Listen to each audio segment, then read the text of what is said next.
We're here to share with you inspiring stories that bring to life all the little and big ways that people bring more love, joy, laughter, and humanness to everyday life.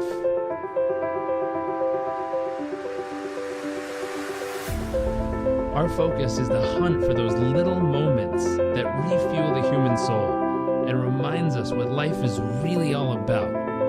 I invite you to sit back, enjoy the moments, enjoy the stories, the adventures, and the journeys.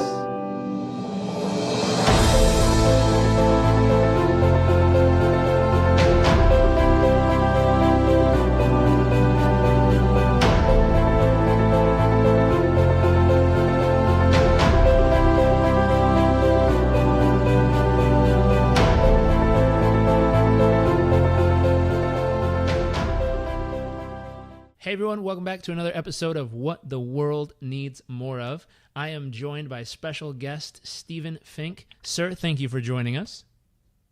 Hey, thanks for having me, Jarek. Really appreciate it. Hey, I'm thrilled to have you. So we're going to start off with our main question here was, what do you believe the world needs more of? Oh, man. I mean, love for sure. That's the big thing. I mean, we have so much hate and so much negativity in the world that we just need to just unite, like become one. I mean, we're all human. It doesn't matter what race we are, where we're from, no matter, whatever background we have. We're all human. We're all made up the same. We're all different, of course. But, I mean, if we just come together with love, understanding, and just, have open eyes and open, hearts to listen and, just really put ourselves in other people's shoes and just have empathy, I mean, so many things can happen just with being in harmony with each other. And I think, honestly, if we just had more love and, just cared for one another, which we do, and it's the way the world's going now. I mean, I believe that we're about to, in the next 100 years, we're about to see some real change, and it's going to be an exciting 100 years, that's for sure. That's awesome. So love, becoming one, understanding, openness, caring. How do you kind of ripple these things into the world around you? Well, honestly, I mean, I'm actually going on the Judgment Detox with or the book that Gabriella Bernstein wrote. Mm-hmm. And, I mean, it just talks about how when we judge people, it's because we're separating ourselves from love, And personally, what I do now, I mean, anytime I have a negative thought or I look at someone and for some reason I judge them, I'm like, whoa, dude, I love them.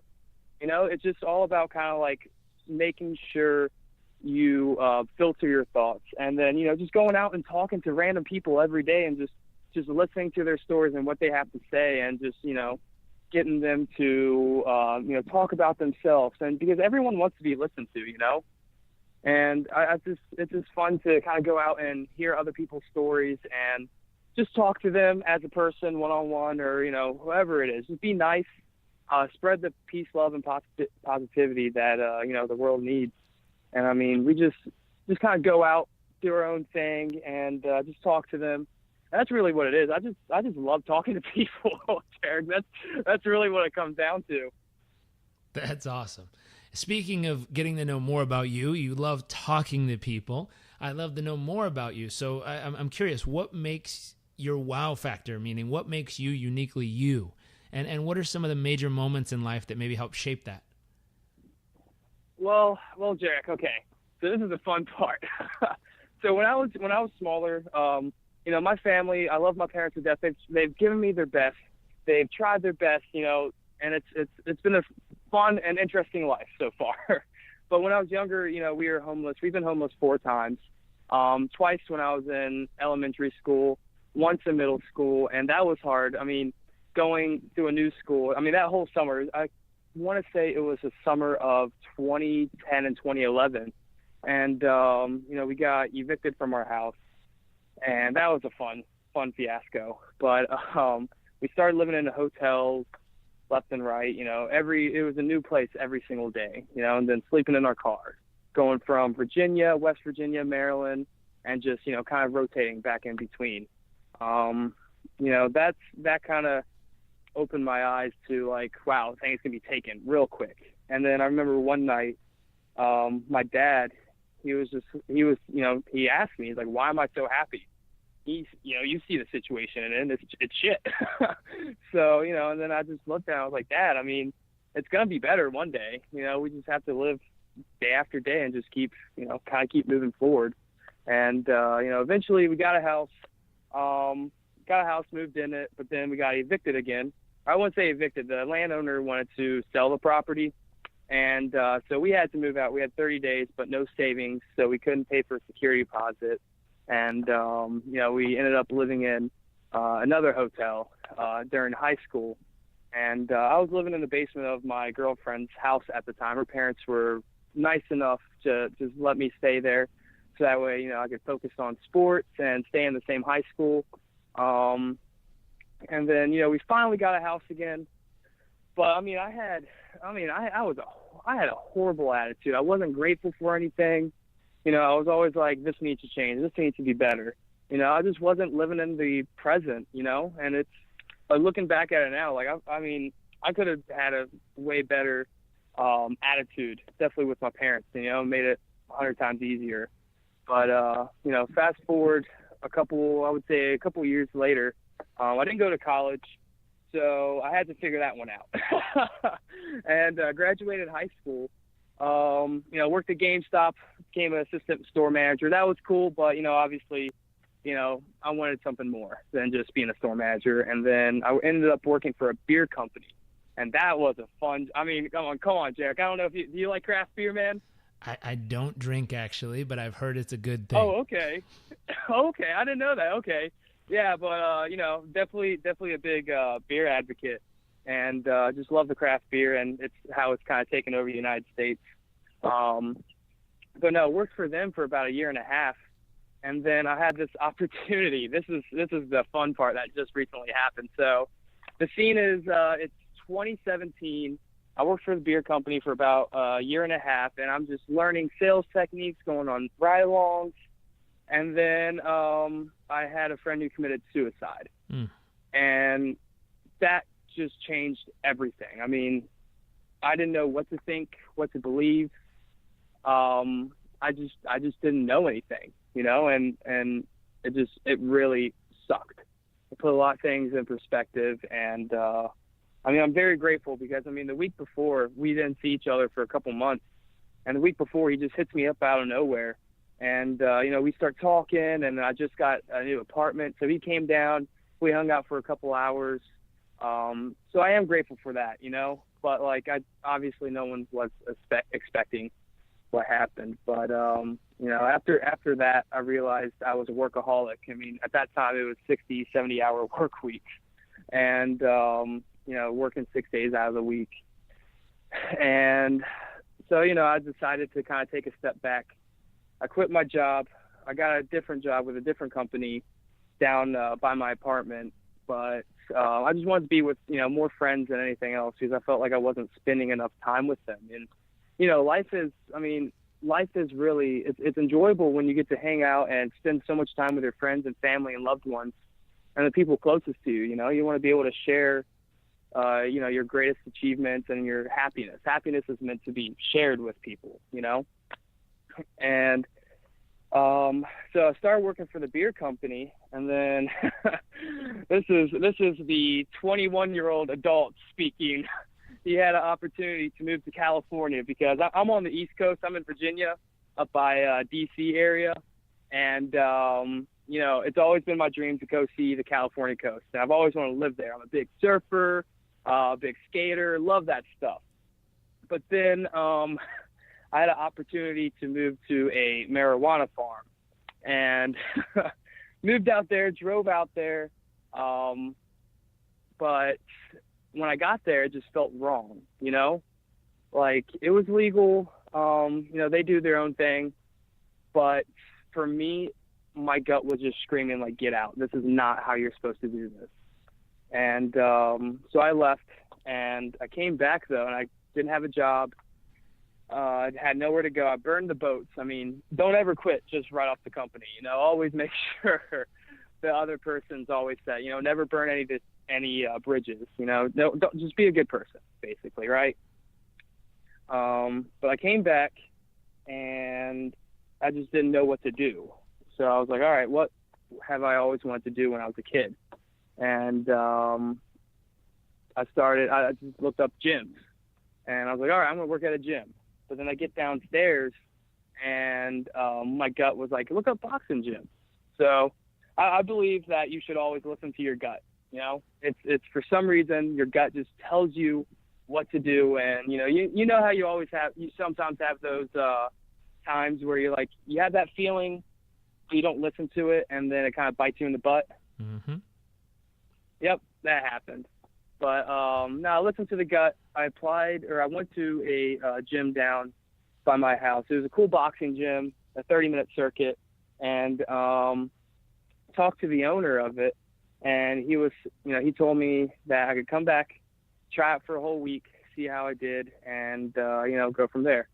And of course, that was the only place I went to just because I had an opportunity to, work at a boxing gym and learn boxing, something really cool.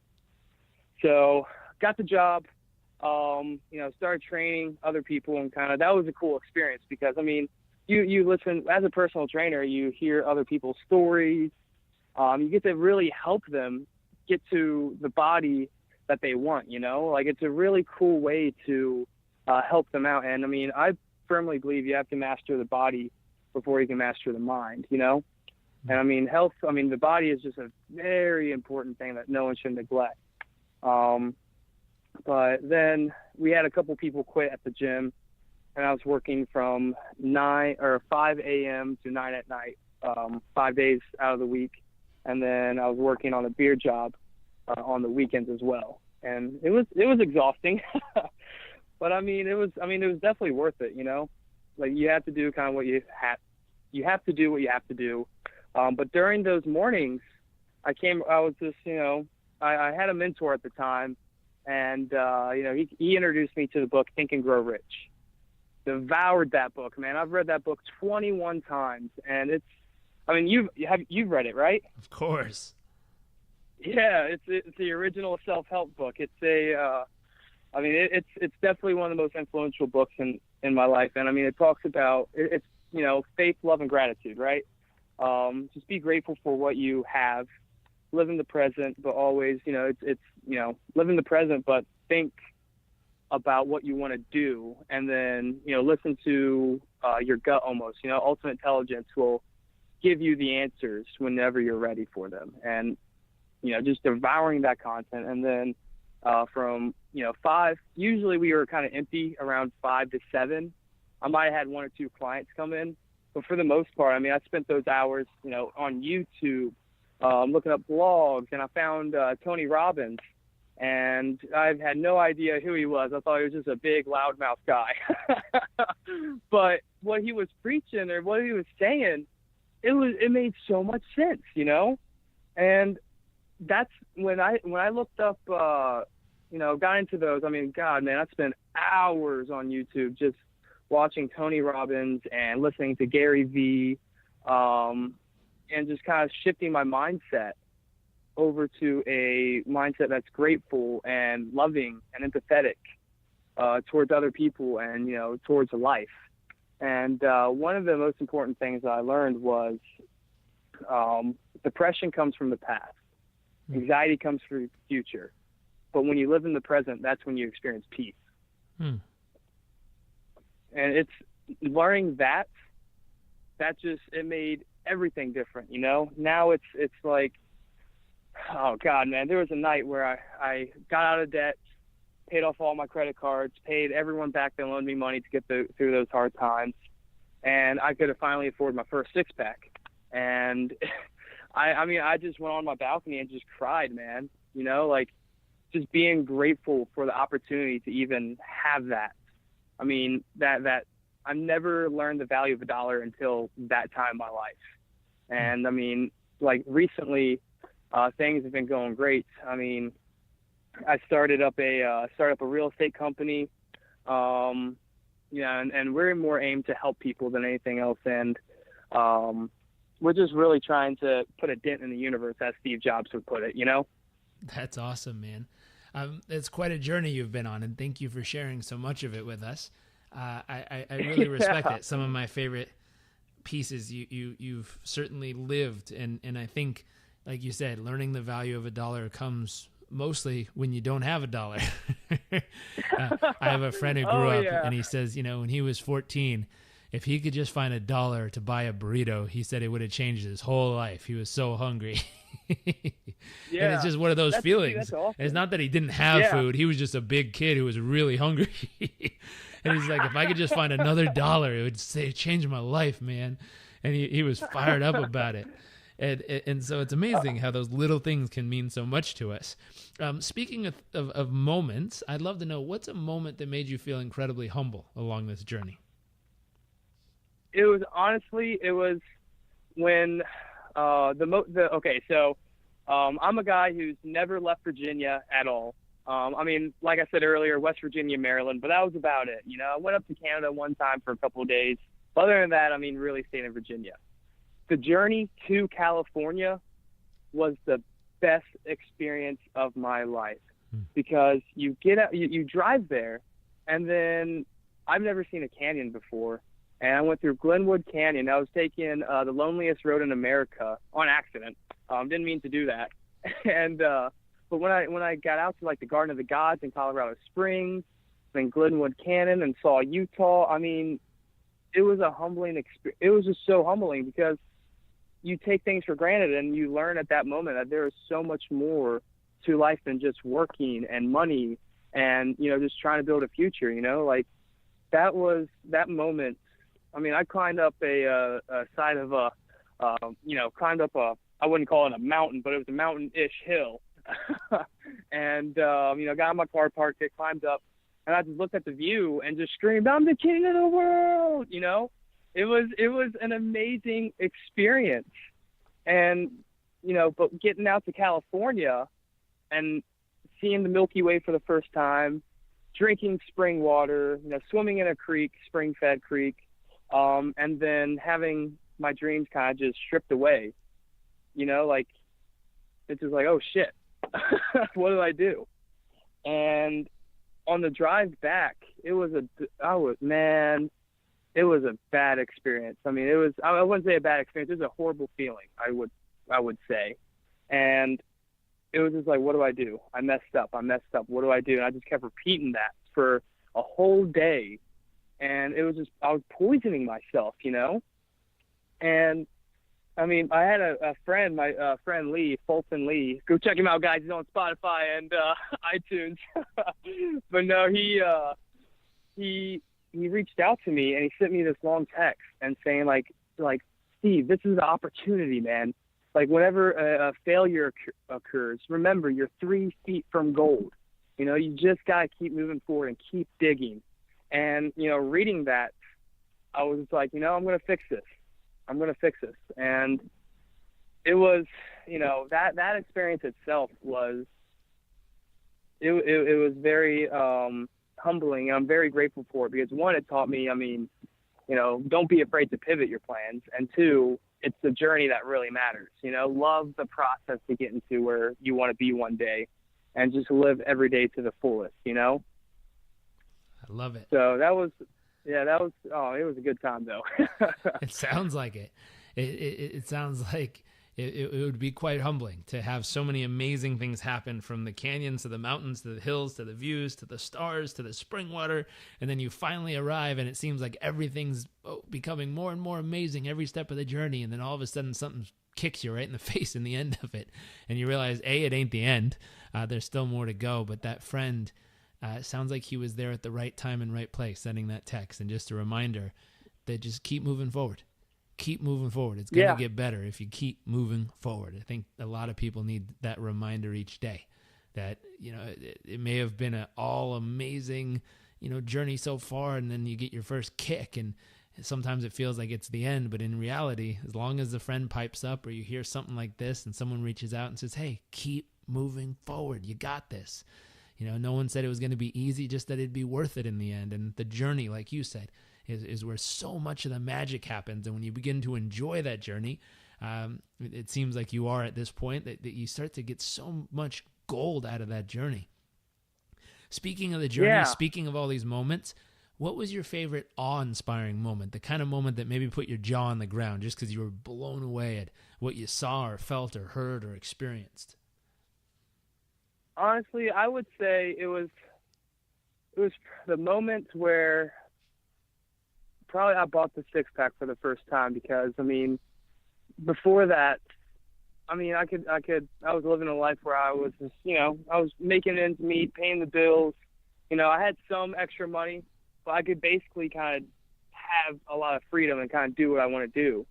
But then sitting on that balcony and just crying just because I'm so grateful for, just being able to afford a $10, six-pack, and that moment right there just taught me, I'm like, whoa, one, I need to be grateful for everything I have, because there's people in the world that, well, I believe the average for the living amount was like, what, $2.50, right? Mm-hmm. And it's just like, whoa, dude, like, don't, like, this isn't bad. It could be way worse, man. And I mean, really realizing that, that's kind of made my perspective change. And it was like, if I'm grateful for this, I want to help others kind of, live the dreams that they want to live, and help them create a life that's going to be worth living one day. Like, everyone has a story to tell, and everyone has a dream, and it's very important for them to, reach toward that dream. I mean, keep going for it. If you're 68, 78, 98, if you have a dream, move towards that dream. And I mean, just like Tony says, human happiness comes from human progress. And that's really what, I want to kind of show the world. And it would just be a humbling experience to, help people just along the journey, just get there, start taking steps, getting some momentum going. And that way, eventually they'll become a train just to plow through any obstacle just to get to what they want, and what they need to do with their life, I love it. I love it. It's true. Getting momentum on your side is a powerful game changer for everyone out there. The hardest part is usually the first couple steps. I ran into a lady in the elevator coming from the gym. She goes, man, this is the first time I've hit the gym in, 3 months. And I said, she goes, I guess it gets harder as I keep going, huh? And I laughed and I said, yeah, the third day is much easier than the first day. She laughed. She's like, oh, consistency. I'll learn one day.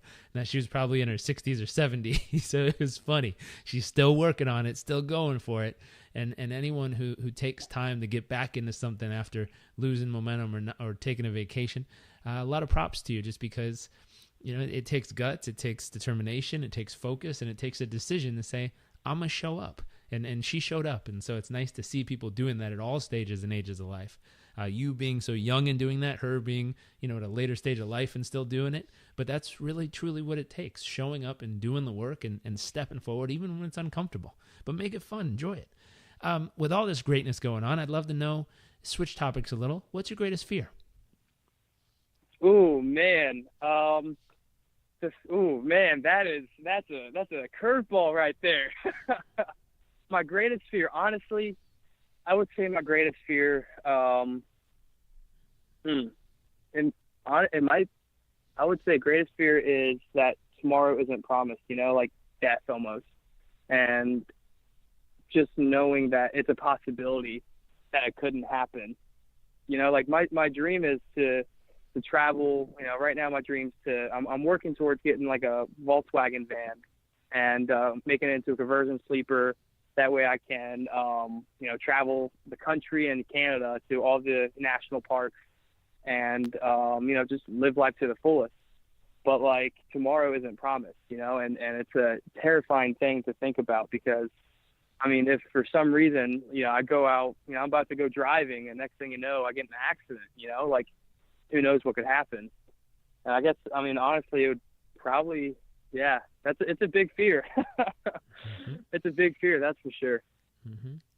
It's amazing. It sneaks up on people. It shows up when you least expect it, to the people who sometimes matter to you most. And it keeps things in perspective, though, because it's just a reminder of, hey, it can happen anytime. Therefore, if you have time, it's a beautiful gift and a great opportunity to take that time and invest it into things that really matter to you most. I find it so odd when people say stuff like, I'm bored. I get the concept, but that basically says I have a piece of life that I don't know where to invest. And so one thing that's fun, it's a simple little tool. When anyone has a fear like that, or just the thought of death freaks them out, take time to write out a list of everything you've ever wanted to experience, and keep it with you. Keep it on your phone, keep it in your pocket, on a piece of paper or something. And anytime a little moment of life opens up, go back to your list and say, hey, what's something I've always wanted to do with my life, and can I squeeze it in real quick? I've got 5 minutes before the bus shows up. Great. Can I squeeze this in real quick? I got 30 minutes before my plane takes off. Awesome. Can I learn this real quick? Can I do that real quick? And what happens is you start to fill the little gaps of your life with the ability to learn new things and experience new things. And all of a sudden you start to find a new richness and aliveness in every day, because every day you look back and go, wow, I learned something today. I tried something today. I met someone today. And all of a sudden it starts to spark this new energy from all the little moments that, instead of just being still or being bored, now you have this incredible feeling of aliveness that comes from those exact same moments. And at the end of the day, you end up having more energy than even the beginning of the day. Just a thought. With all these things. I like that. I'd also love to know, what are you excited about for your future? Oh man, I'm honestly, Jake, I'm so pumped. So our company, it's a home buying company, and we donate 10% of our time and proceeds towards Spawn and Make-A-Wish Foundation. And, we also help people live their dreams. So whenever, I'm buying their house or just, helping them through the process, I always ask them, what's your dream? What's something you've always wanted to do but haven't done yet? And, we're helping a family go to Disney World. And that's been one of their lifelong dreams. It's a family of 4. And we're helping them do that. And I'm so excited and so grateful to even have this opportunity to do that for others, So that's a huge motivating factor. And then, like I said earlier, personally, I plan on buying a Volkswagen conversion van and just being able to document the process on my Instagram and, Facebook, and just showing everyone that everything you do now is almost, always have a goal is what I'm basically trying to say. Just do things now so you can work towards that goal.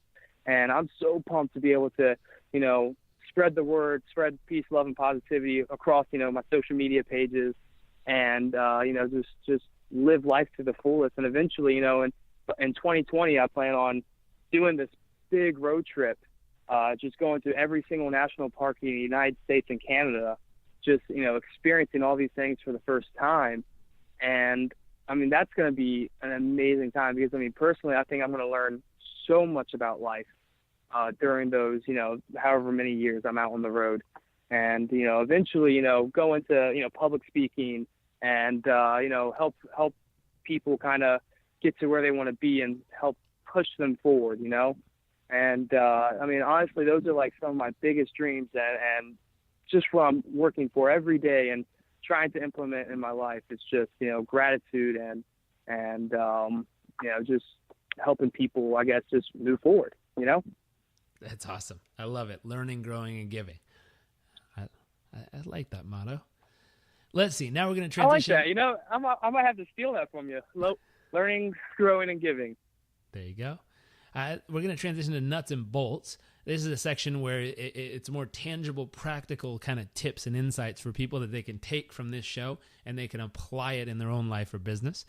So we're going to start off with, where do you invest the majority of your time each day, or where do you invest the majority of your life each day currently? So currently I'm investing a lot in, my company. We're just getting started. We've only been in business for about 6-7 weeks now.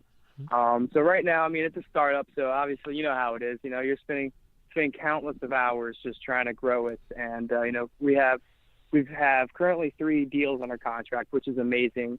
And, we're just really focusing a lot of our time and energy on creating more leads, just being able to help as many people as possible. And then, whenever I do get a free sec, I'll go out, talk to random people, just have a good conversation with them, go out to parks around DC, meet new people. I love just being outdoors.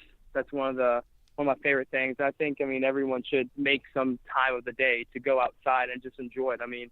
Hearing the birds chirp right now, standing on a balcony is so peaceful and relaxing, and just really teaches you kind of be present in the moment, you know? That's true. That's true. So I love it. Your business, connecting with other people, being outdoors and soaking up some nature. Those are all awesome things. Here's a question. What's the key to your success to being able to keep those three things really present in your life and consistently in your life? It's all about your mindset and routine. Have a good routine. Get in the habit, in the morning, go to the gym or do whatever you need to do. Have some alone time, meditate. Really, like visualization meditation is one of the biggest keys, I would say. Like seeing what you're going to do before you even do it, And, honestly, I would say visualization, meditation, and just stay busy, like you should, in my opinion, you should be doing things that are only going to push you forward and benefit you, like watching TV, like that's cool if you want to watch. Don't get me wrong. I'm a huge Game of Thrones fan. So, when the new season comes out, I'll take a couple hours and watch it. But for the most part, it's more about just consuming positive, meaningful content that's going to move you forward in the long run, everything you do, you should treat yourself. You're your biggest investment. You really need to focus more on what's going to make you a better person and what's going to, benefit, what people are going to benefit from interacting with you, Personally, I try to make every contact. I hate conflict, that's for sure. If there's any hard feelings ever between someone and I address it immediately, I want it to be peace and harmony between everyone I interact with. So that way they can kind of feel that. And it's just like, that was awesome. And then spread the love towards, the next person. Because there's no need for negativity, man. We're all human. We all have feelings. We all make mistakes. Just own up and, just as long as you never lose at anything. There's only winning and there's only learning. Those are the only two options, I would say. I love it. I love it. I love it. And our final question is going to be, what's the one thing you would tell people they can do if they want to experience more of this positivity and awesomeness in their life? Dream big. When a dreamer becomes a doer, that's when big things change. So I love it. Dream big, and it sounds like take action. Yep, dream big, take action. The more, the potential you have, whatever potential you have, if, how do I say this? How do I say this in the right way? There's a chart that Tony does. There's like potential, action, results, and belief, right? So whatever the potential of the dream is, you need to take more action. However big the action is, it's going to result in however big the result is. And how big the result is only going to strengthen your belief. And just an endless cycle, Just, dream big, do whatever it takes, never, everything that you do should always create some type of positivity in someone else's life and in yours, So as long as you stick to that, take as much action, take massive action to keep moving forward and to live your dreams, you have one life. So don't waste it. I love it. I love it. I love it. Well, thank you so much, Stephen, for joining us for this episode of What the World Needs More of. We certainly heard your passion. We experienced your journey, and we're left saying, hey, the one thing is dream big and take action. I love it. So thank you, sir, for joining us, and thank you for everyone for taking time to tune in and listen. Hopefully you're now going to start expanding your dream, your vision, and do something today to take action. Do one thing to get momentum on your side and get that dream into motion so you can, experience the beauty that life has to offer. And remember, on your journey, whether it's through canyons and mountains and hills and views and seeing the stars and spring water, know there's going to be moments that are so beautiful and awe-inspiring that they're going to blow your mind. And know there's going to be humbling moments to bring you to your knees. But it's all part of the journey. And you just got to remember, like Stephen said earlier, you just got to keep moving forward. Keep moving forward, because eventually it'll get back, in your favor as far as momentum is concerned, and it'll put itself back together. If you need help, reach out to those around you. Tell them what you're going through. They're there to listen. They're there to hear. You saw how much passion Stephen has to connect with people. So connect with those around you and let them know what you're going through, good, bad, or indifferent. They're there. They'll listen, and if they'll support you in making sure you go for it. So again, one more time, Stephen, thank you so much for joining us. Yeah, hey, thanks for having me, man. I'm really grateful for this experience and being able to tell everyone my journey. And if you definitely want to follow my journey, I'm on Instagram. It's The Road Fink Traveled, at The Road Fink Traveled, and then check me out on Facebook too. I really do appreciate everyone's following and support. Spreading the message across the board. Very cool. So thanks, guys. We'll make sure those links are in the show notes, so go ahead and go over there. If you want to follow them, click those links, find them on Instagram, find them on Facebook. Thank you so much for tuning in, and I'll see you all soon.